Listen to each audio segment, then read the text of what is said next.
What's going on, guys? Welcome back to RC Every Day. So, kind of running out of projects to do right now. It's just after Christmas, and I need to work on some of my rat rods. I got so many things started, and only a couple of them are truly close to being finished. I think the super short, I don't have plugs or wires, doesn't have any interior, doesn't have headlights, but it's running and driving now. The original one, yellow, is all done except for it needs plugs and wires and a dash. And then I've got this one that I swapped the RC 4-wheel drive V8 into, and it's almost ready to go. It didn't have a servo because I had to rob the servo from it to put in the short one to do some testing with. So, got it pulled apart here. This is one of my favorite weathering jobs I did. I just kind of walk you through the process of doing the steering, making the steering link, the parts and stuff I use, and just kind of updated tutorial for steering on the rat rod kits. So, as with all of them, it's made to work with the Reef's Micro 99 or the Smart 175, I think. Somewhere I have another brand of servo I was going to try, but it was only rated at 50 ounces of torque, so I'm a little leery. Again, it'll work with most servos that have 4 mounting holes, the micro servos. So your standard servo out of your SEX 24 is probably not going to have the oomph to turn 10th scale tires, and it's not going to bolt directly in because our grills are made with 4 mounting holes. There are several different variations of this grill now. This is the original one. You can see the gap at the bottom. Then I have a reinforced one that connects the bottom piece to the front of this to reinforce these mounts a little better. And then we have the super short version now as well. Puts servo on the inside where it doesn't even come out the front. These do fit a little bit snug. That's one thing we're going to cover here. I went to mock this up, and it will not just slide right in. I don't know if that... There's variations in the printing. You get 50 of one thing. They're not all going to be exactly the same dimensions, unfortunately. It could just be the paint on this one as well. You got to account for that. We've got 3 layers of paint on this piece. So I've got a nice big flat file here, and I don't do the bottom. I always do the top piece, top area, and we'll just see if we can knock down some of that paint. That's the good thing about a patina paint job is I'm not worried about scratching this up anywhere. I can't remember if I did this paint job on YouTube or I did it on TikTok and Instagram and all that. This file is not getting through that rust streak very quick.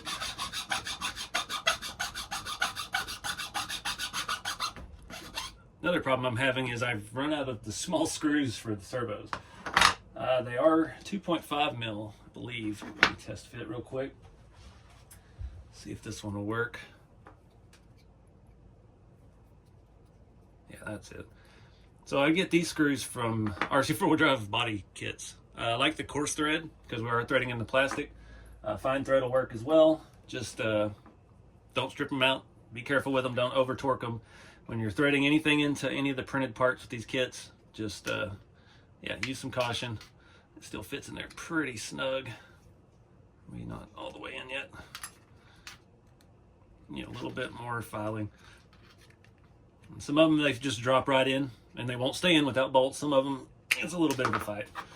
And again, this could be partially due to paint.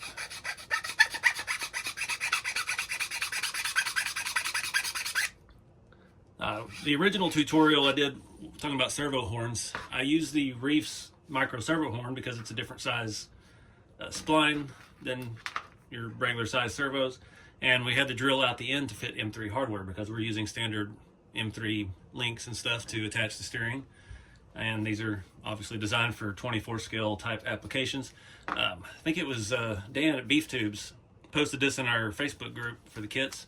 And this is our designs, and this is made for a micro servo, and it has M3 threaded holes in it already. So we're going to give that a try. It's a nice machine piece. It'll match the Reef servo nicely. I'm not sure what else our designs has. I didn't really look at their website that close. I just grabbed one because I needed to test it out. Had it for a little bit.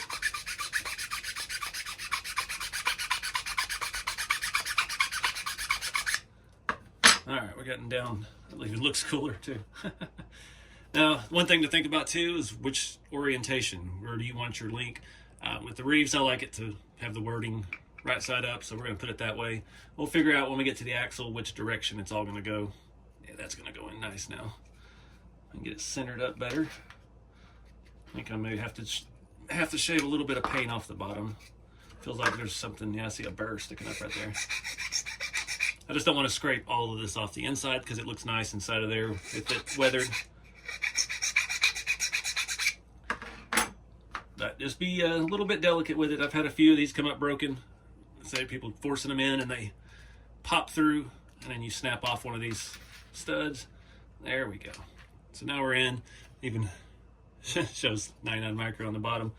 So I'm gonna try to run one of these screws in. As far as the routing the wire, I still don't really have a good method for that. Some of the other rat rods I've built, I made little, basically like wire clamps out of just sheet metal and bolted them along the frame rail. I haven't gotten that far with one of my own kits yet, so it's something to think about too. This has pretty decent length wire, but running up, that orients it to the driver's side. So just something to consider. Let me dig around, see if I can find some more of those screws and get this thing bolted in. All right, got that bolted in nice and tight. Just use 4 of those RC four-wheel drive coarse thread screws, and we're good to go. So the next step for that is going to be to put on the servo horn. But I did want to cover real quick the other options that we have with the kits. This is the universal one, the builder's kit, base kit, I guess I call it. Basically, it's just the bottom piece of this. It's got the same taper to it. These holes, the top and bottom, are for mounting a grill. If you have a regular standard grill shell or you use something off a model kit, you can make some kind of mount off of it. Just a little bit more options. But this does need to angle towards the front, narrow at the front, because that allows the rails to pull in and clear the screws on the side with your suspension links. But this one does have a lot of versatility. You can face servo forward in either direction. Servo can mount backwards in either direction. Or you can flip this whole mount upside down, have your smooth part on top. Your servo can be on the bottom in either direction as well. So a lot of variety with that. You see the servo horn's going to clear the front of that, no problem. Same way on the back. So depending on which way your build is, what kind of grill you're using, if you've got something that's flat on the bottom and you can make it bolt on there, then you've got that perfect flat surface to build off of, or whatever you want to do. Even if you put a little gas tank up there and you don't even have any kind of grill, you just got like a gasser vibe going. So that's a really neat piece, lots of versatility with that. The new super short grill is the same thing. It's angled forward, but instead of it being out of the front, it's basically this piece made into the bottom of it. But you will only have it facing one direction, and it's going to be the same thing. You can go either or, depending on which side you want to link everything on. And get my wire in there. This is that other servo, the OG RC. I found it on Amazon. It was a little bit cheaper than the Reese, but the specs on it say 50 or 55 ounces of torque at, I think, 8.4. So it's not going to be quite what the 99 is, but it looks the part. I haven't got to try it yet, so I don't know if I would go gamble on it. I'm sure it's good enough if you're just going to, drive this thing once, put it on the shelf, then save a couple bucks. You don't have to buy the Reese one, but I know some folks are using the Shift as well. The Shift RC servo. I have not had one to test fit it. One of the ones that I have seen the grill shell broke was a Shift, so I don't know if they're slightly bigger in any way, shape, or form. Odds are they're pretty much the same. There's kind of a standard in RC, so I don't think it's going to be any different size, but something to look out for. But yeah, that one's going to mount on the inside as well. And then making the link that we'll do here in a minute is going to be basically the same on all of them. You just got to work around your situation. So like this one has to be on the inside, so you've got a small window over here to work through. This one we're going to be working in front, so we'll be working around the front shocks. This one you've got all kinds of room to work around depending on what else you put in the front. So let's get this servo horn open and mount it up. All right, so that fit on nice. Looks good. Matches the reef really well with the polished corners. It came with the Phillips head screw and a 1.5 mil hex head. I use that because, I don't want to use Phillips head on anything. This would be the point too, if you have electronics in your rig already, to turn it on, center the servo. We'll have to pull this back off probably once we power it on. I don't have an ESC or anything for this car yet, unless I steal from something else. So we're not going to go there, but I just wanted to get it another step closer in the right direction. So yeah, those has 3 M3 holes. Depending on how it lines up with our front and everything, we will see how it works. So again, lots of options with the kit. This chassis has the 4 mounting holes on it. Let me show you a closer look. So I was wrong. This chassis only has 3 holes on it because this was one of the prototypes that I did before we added the 4 holes on the front. So the original chassis only had 2 in the front. Grill was a little bit far forward for V8s. It had left room in there for a long scale engine. And we talked about, I think I did a video on it. I drilled an extra hole, moved the grill back about almost half an inch. And a lot better proportion for having a V8 engine. And the super short basically takes it back another ½ inch. And that gets into the way of the engine and everything. But that's why that kit's got its own grill and everything with that. But the chassis does have the holes if you're so inclined to do something custom. And again, if you have this version, then you could put it way far back and just have a servo and do something completely different up front. Leaves a lot of stuff open to what you want to do. So I've got these all 4 started. That's one thing as well. I don't tighten one side or the other because it is angled. So if you tighten one side, the other side's not going to line up good. Get them all started, and then you can drive them all down, and it'll pull the rails in at the taper that it needs to be at.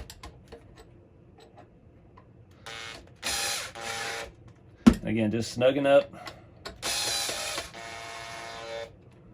Trying not to strip out any of the 3D printed stuff.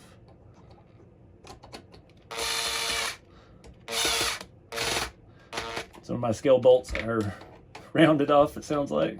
It's great. All right, so now we're on. Everything is angled, looks good. All right, went ahead and installed the shocks. Get this thing up off the ground. And we're gonna look at the steering linkage that we gotta make. Now, there's 2 orientations for the axle itself. You have a long side and a short side of this spindle. And there's a lot of different variety of these axles out there. The non-drop axles, I've seen some. I saw another new one the other day. It's like every time I look on Amazon, there's another variant of it out there. I found one that was equal length on both sides. It was kind of straight. I've seen some that both angle like this. I've seen some that angle different angles. So typically, you've got a narrow side and a long side. Or, I'm sorry, a wide side. These are closer to the tire. And then this is the narrow side. These are closer together. Typically, it's easier to make all this if you put the narrow side to the back because it's longer. So it's going to give your arm more length, more space between the shock and the grill to move around. It's going to be quite a challenge. That's another reason why put the servo horn on this side, and we're going to link it this way, because if we did this way, we're not going to be able to get in there at all. With this being threaded, we could actually possibly put the servo link on the back side of the servo horn. It may rub the spine of the grill here. We'll just have to see. Lots of options with this. I actually kind of like that. It looks like there might be enough space with this servo horn, and it may vary as well with a different servo horn. So let me do some piddling around and see what I can come up with. All right, guys, there is always a solution for this problem. It may seem like it's a daunting feat to try and create things or bend rods or whatever. I found a creative solution, a little more complex than it needs to be, but it's going to work out pretty good. So I had to take the servo horn back off. I'm not sure if I can get it off again to show you. It's very snug. So I used this little thing is from some touring car turnbuckle set. This rod end, it had a very, very short pivot point. And I used the stainless steel M3 button head, and you can see I've sanded it down pretty smooth. Still going to graze the grill, but it's not going to interfere with anything, and eventually it'll just wear through the grill. And yeah, it's not going to hurt anything. This was a base black finished print, so even if we have to file a little bit of that off, it's not a big deal. So that's going to keep our link pretty much straight. I've got an angled rod in on the outside. This is a 25mm rod. There is always a solution to steering. You just got to have the right stuff to do it with. I've got quite a variety of rods and rod ends. You can see these. We've got angles. I've got that type of angle. I've got straight, I got short, I got long. Mix of different brands, metal ones, just quite a variety. And then just like so many other parts on the kits, like I make the rear forelinks out of 40mm rods.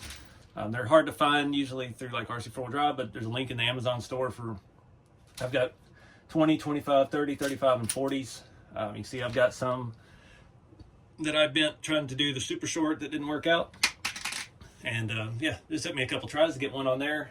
So I did Loctite this in. You could put it on the outside. You might have to put the servo in a different orientation. You may have to put it at the bottom if you wanted to do that and have your linkage and stuff underneath. There's a lot of ways to tackle that battle here. And again, that's a 25 millimeter rod. The only angled one I had was very long. They do make a shorter one, but I don't have any right now. So more rod in, less rod. And I've got all these M3 grub screws. These are the same things that we use for the body mounts on the rat rod kits. The 20 millimeter ones are the spacers I use for the bed sides. So there's a lot of practical uses for that. Again, the 40s are the rear 4-link mount. Yeah, a lot of ways to skin that cat. So Loctited that. I'm going to put a screw on here and Loctite it and get this thing bolted back on. Probably not going to Loctite straight into the servo. This one, the spline fits very, very tightly. Again, this is that R Designs. Yeah, R Designs. So I'll put this all back together and we'll take a look at it. All right, got it all buttoned up. Works very good. I didn't put it in the top hole. We don't really need that much throw. These axles are limited. That's full hitting on this side, hitting on that side.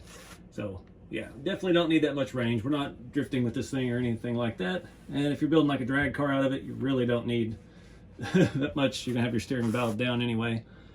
So yeah, I mean, there's a lot of different ways to do this. Like I was saying, you could even move the shocks out forward. You could change.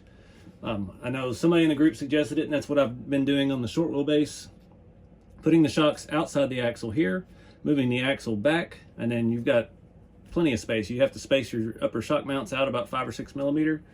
And yeah, then you've got all kinds of room for steering. You could just bolt it right on the front, have a straight shot. You could put it lower. You could just mount it on the outside here and bend the rod to fit around the shock and clear everything like you want. Or you could do like we did, modify the screw, mount it on the inside. You could even go as far as bending that aluminum servo arm out just a little bit, and then you don't have to file a screw down or anything. Just got to make sure we got full range of motion.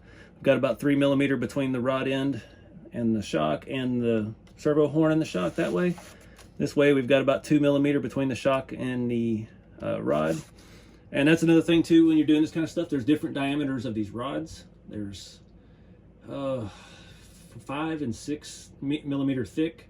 These are 5s. Gives you a little bit more space to work with. Even like those ones I have that have like the hex heads on the ends, they're pretty narrow in the middle. So if that's within your range of operation, and you can buy a little space out that way. This tie rod, I didn't want to redo that. We could have flipped this around and put the long arm of the spindle back here, and that would have bought us even more clearance between the shock and the arm. But then we would have to remake this. This is the one that came with this axle, and it's already set with perfect toe in and everything, so we're not gonna mess with that. But yeah, just a lot of ways to do it. So I think that about wraps it up. I mean, it's gonna be the same story no matter which kit you got. If you're doing the super short, it's gonna be on the inside. You probably are gonna have to bend the rod and get creative with some rod ends, get some of these offset ones and things like that. You're definitely on the super short, you want to run the spindle the opposite direction with the longer side back, and most likely you'll be running the shocks on the front of the axle instead of behind the axle.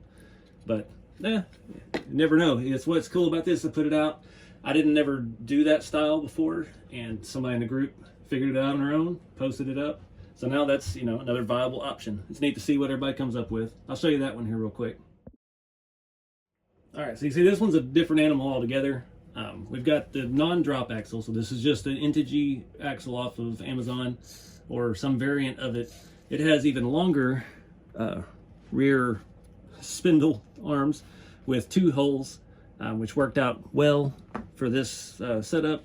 The front rod, that's one thing when you do the flip with the shocks on the outside of the axle, the front rod is going to interfere. So this is an RC four-wheel drive rod off of that cross-country chassis. It's a hefty diameter, and it's got that little bump out in it, which completely clears the shocks at full range of motion, and worked out fantastic. And again, this, you could do it on the bottom, you could do it on the side. If you use the drop axle with this, then you can run longer shocks. Your axle will be down lower, your rods and everything will be at a different angle. This one I thought looked kind of cool. It looks neat because the name on the grill is different on there, and it's below the axle instead of it being behind the axle. But again, there's no limits to what you can come up with. it's just using what's available. We've got RC parts from a variety of brands. They all are basically the same. I mean, there's some axial stuff that's M4 rods, Vanquish stuff's a little bit beefier. Won't really work with all of this M3 everything, but I mean, the kit was designed to work with what you got. And you got been crawling for years, building scale trucks or even just rock crawlers and things. You've got rod ends, you've got rods, you've got parts laying around, and that's what this was designed for, to utilize some of the stuff you got. That's why we don't sell the kits with hardware. You've got hardware. Everybody's got spare hardware laying around. You could piece together a set, most likely, save some money. You know, if we had to add hardware to the kits, that would probably be another $10 for the kit price. If we sold the axles with it, another $15, $20 to the kit price. So by the time we put together a whole kit, I can't afford to make enough of them to keep the price reasonable. So that's the thought process behind all that. We're trying to keep it affordable and utilize things that you already got. You reuse the junk you've got on your junkyard kind of deal. But I'm gonna wrap this video up here, guys. This process is basically the same for all of the kits. Like I said, that one's just on the inside. Even the other hood, I don't have any electronics in this one yet. This one actually puts the servo a little bit lower. The servo is made to mount on the outside, so that'll put your linkage down here where the shaft of the shock is instead of up here with the body. So it should give you a little more space to keep things nice and tight and compact. This grill option also, I had some holes up here. I mounted the shocks on the side at one point, and yeah, just did a different length of it and moved everything around. That's completely up to you. That's actually a really good shock position, because then you have no obstruction for your steering link, and jobbed out really nice. But I like the signature angled shocks in the front, and it looks kind of sporty with this hood setup. But again, I appreciate you guys watching. Just trying to bring something different to the hobby. Yeah, I got started with this a long time ago, and it just got bored doing the same thing over and over. Now, don't get me wrong, I love my Trail Finder 2s, and I love that genre of the hobby, but doing something custom, doing something different, and just having fun, being creative. And that's the kit's definitely geared towards that, to get you thinking, get you engineering your own suspensions, not just bolting things together. And yeah, it's great to see a lot of folks really dive into that head first, and having fun putting kits together and making them their own. So again, check out rceveryday.com. I've got kits in stock now. This video should be out pretty quick. So yeah, keep it scale, guys. I'll see y'all next time.